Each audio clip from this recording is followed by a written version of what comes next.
سلام عرض میکنم دوستان گرامی. من سمیعی هستم، کارشناس سابق بانک مرکزی. با توجه به نوسانات اخیری که در بازارهای ارزهای دیجیتال و طلا و حتی سهام در عرصه جهانی و ایران اتفاق افتاد، سوالات زیادی در ذهن سرمایه گذاران مخصوصا خرد ایجاد شد که آینده این دو کالا مخصوصا ارزهای دیجیتال و طلا چگونه خواهد بود و به خاطر این تصمیم گرفتم توضیحاتی در این زمینه بدم. امیدوارم براتون مفید باشه. من یه مقایسه‌ای انجام دادم در مورد روند قیمت‌های طلا و بیت کوین. البته دو مقایسه است در دو مقطع زمانی، یکی 5 ساله و یکی 10 ساله، که ببینیم آیا اصولا اینها ذهنیتی که در موردشون هست پناهگاه امنی برای سرمایه ها و حفظ ارزش پول ما هستند یا خیر. در دوره 5 ساله سال 2020 الی 2025 که بررسی کردیم، طلا رشدی حدوداً 80 تا 100% داشته، تجمعی عرض میکنم مجموعاً، و بیت کوین در همین دوره 2025 رشدی حدوداً 800% رو تجربه کرده که میبینید اختلاف خیلی زیاد هست. در دوره 10 ساله که بررسی کردیم تا سال 2025، از طلا چیزی حدود 100% تجمعی رشد داشته، ولی بیت کوین رشد خیره کننده 30,000%، یه رشد انفجاری داشته که خب البته توضیح خواهم داد که خیلی قابل اعتماد این رشد برای آینده نخواهد بود. از 10 اکتبر که شدت جنگ تعرفه‌ای آمریکا و چین اتفاق افتاد، ما یه تغییرات شدیدی در بازارها داشتیم. بیت کوین یه افت بسیار شدیدی رو تجربه کرد و نشون داد که بسیار ریسک گریز هست و یکی از علتهای شاید کاهش بیشتر قیمت اون نسبت به حتی سایر سهام در عرصه دنیا 24 ساعته بودن بازار اون هست و سرعت خروج بسیار زیادی که داره و امکان فرار سرمایه رو در طول 24 ساعت بدون محدودیت تقریبا به سرمایه گذاراش میده و این باعث شد که رشد بسیار کاهش شدیدی رو تجربه بکنه. ولی برعکس اون، طلا در همین مقطع یک رشد رکوردداری رو تجربه کرد، رشدی حدوداً در 3 ماهه 22% و در 1 ساله 50%، که نشون میده که طلا مأمن بسیار خوبی در این جور مواقع هست و بیت کوین و ارزهای دیجیتال وابستگی به شرایط اقتصادی بازارهای سهام بیشتر دارن. همون رشد فزاینده‌ای که دارن میتونن کاهش به همون نسبت سریعی رو هم داشته باشن ارزهای دیجیتال. ولی چرا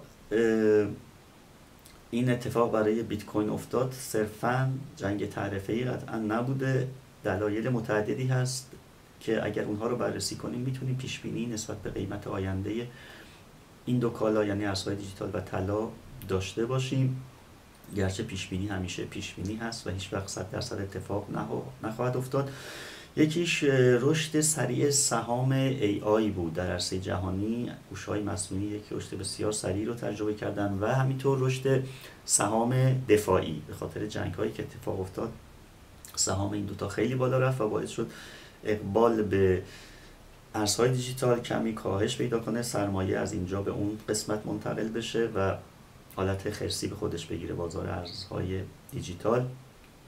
و البته علل دیگری هم بود، تعطیلی دولت آمریکا که علت اختلافات بودجه اتفاق افتاد و هر هفته حدوداً 20 تا 30 میلیارد دلار خسارت وارد میکنه و کاهش نرخ بهره بود 0.05%. بانک مرکزی فدرال رزرو آمریکا تصمیم به این کاهش گرفت و البته اینها همه تأثیر داشت در تغییرات بازار و کاهش نرخ بهره و عرض کنم اینها باعث شد که اقبال باز در اون مقطع به ارزهای دیجیتال و طلا بیشتر بشه و یه رشد صعودی داشته باشیم. ولی اون جنگ تعرفه ها علت اصلی کاهش این قیمت ها بود.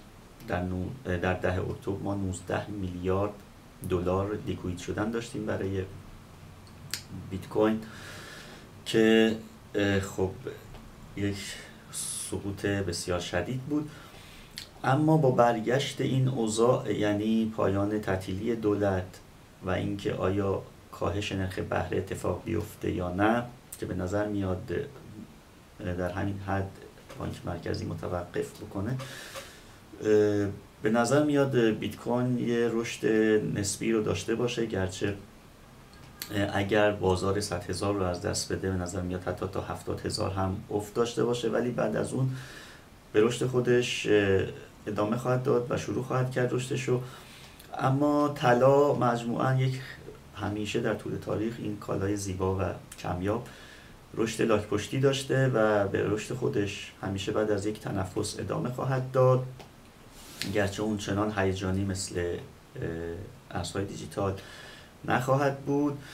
تو ارزهای دیجیتال هم البته خب ما کوین های مختلفی داریم و آلت کوین ها و اینها ممکنه بعضی وقتا با بیت کوین فرق بکنه روندشون، ولی اون چیزی که عرض کردم مجموعاً هست به عنوان شاخص این بازار بیت کوین. و البته ارزهایی مثلا اتریوم که کاربردهای دیگه غیر از سرمایه گذاری و حفظ ارزش سرمایه پیدا کردن، اونها به نظر میاد در آینده رشد خوبی خواهند داشت. مثلا میدونید خب اتریوم الان پایه معاملات مالی هست، مبنای انتقال پول هست در شبکه و برای عرض کنم حفظ کالاهای انحصاری مثل آثار هنری، موسیقی، کلکسیون ها و اینها داره از بستر اتریوم استفاده میشه که میتونه ارزش این کالا و بعضی ارزهایی که مثل این هستن مثل ENJ رو در آینده نسبتا بلند مدت‌تر حفظ بکنه و کاربردهای زیادی دارن اونها. و البته به نظر میاد در ایران فاکتورهای دیگه هم اثر خواهند داشت. حالت جنگ یا صلح هر کدوم اتفاق بیفته تاثیر خیلی زیادی خواهد داشت. قیمت بنزین و یارانه ها اینها میتونه در ایران تاثیرات زیادی داشته باشه، ولی به نظر میاد در ایران همچنان رشد طلا و قیمت حبابی اون ادامه پیدا کنه. پیش بینی ما این هست که این کالای قولی سلطان در سرمایه گذاری و پادشاه تاریخی همچنان کالای محبوب در دنیا باشه و یه علت و البته تضمین دیگه برای طلا خرید روزافزون بانک‌های مرکزی هست که اقبال باز بیشتری نسبت به قبل پیدا کردن برای حفظ ارزش پولشون نسبت به ارزهای خارجی مثل دلار. طلا رو مطمئن‌تر دونستن و گرایششون به اون بیشتر شده. البته نتیجه جنگ تعرفه ها بین چین و تصمیمات بانک مرکزی آمریکا و حتی بانک مرکزی چین در بازار بسیار موثر خواهد بود. باید ببینیم چه تصمیمی خواهند گرفت در مورد تعرفه ها و نرخ‌های بهرهشون. ولی پیشنهاد ما این هست که همچنان اگر در سرمایه گذاری ریسک پذیر هستید، چون دو فاکتور ما همیشه میگیم به سرمایه گذارا رو باید در نظر بگیرید. یکی چه مدت میتونید حفظ کنید سرمایه‌تون رو و تحملتون چقدر هست، و یکی این که چقدر ریسک پذیر هستید. هرچه سودآوری بیشتر باشه به همون نسبت ریسک هم احتمال اتفاق افتادنش بیشتر هست. نتیجتاً توصیه ما اگر ریسک پذیر هستید و در بلند مدت میتونید صبر داشته باشید، 70-30 هست برای 70 ارزهای دیجیتال بیت کوین و 30 طلا. اگر تحملتون کمتر هست و ریسک پذیری کمتری دارید، 50-50 نرخ مناسبی هست از طلا و ارزهای دیجیتال. کانال ما رو سابسکرایب کنید. با برنامه‌های دیگه در مورد تحلیل بازارهای اقتصادی ایران و جهان و وضعیت بانک‌ها با شما خواهیم بود. موفق باشید. ایام بکام.